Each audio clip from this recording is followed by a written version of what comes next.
Messi को भी Saudi club की बड़ी पेशकश। फुटबॉल वर्ल्ड कप में अर्जेंटीना के फाते कप्तान लियोनेल मेसी को सऊदी क्लब से खेलने की पेशकश हुई है। मीडिया रिपोर्ट्स के मुताबिक सऊदी अरब के अल हिलाल फुटबॉल क्लब ने लियोनेल मेसी को 400 मिलियन यूरो सालाना में खेलने की पेशकश की। लियोनेल मेसी को सऊदी क्लब की जानिब से पेशकश का इंकशाफ फुटबॉल के मारूफ इतालवी सहाफ़ी फेब्रेजियो रोमानो ने किया। लियोनेल मेसी का फ्रांसीसी क्लब PSG को मुआहदा खत्म होने पर छोड़ने का इम्कान है।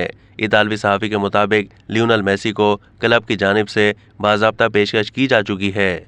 मीडिया रिपोर्ट्स के मुताबिक मेसी ने यूरोप के एक और क्लब से खेलने में दिलचस्पी जाहिर की। मेसी सऊदी क्लब की पेशकश कबूल करते हैं तो वो अपने हरीफ क्रिस्टियानो रोनाल्डो के साथ शामिल हो जाएंगे, क्योंकि रोनाल्डो सऊदी लीग अल नस्र क्लब की तरफ से खेलते हैं।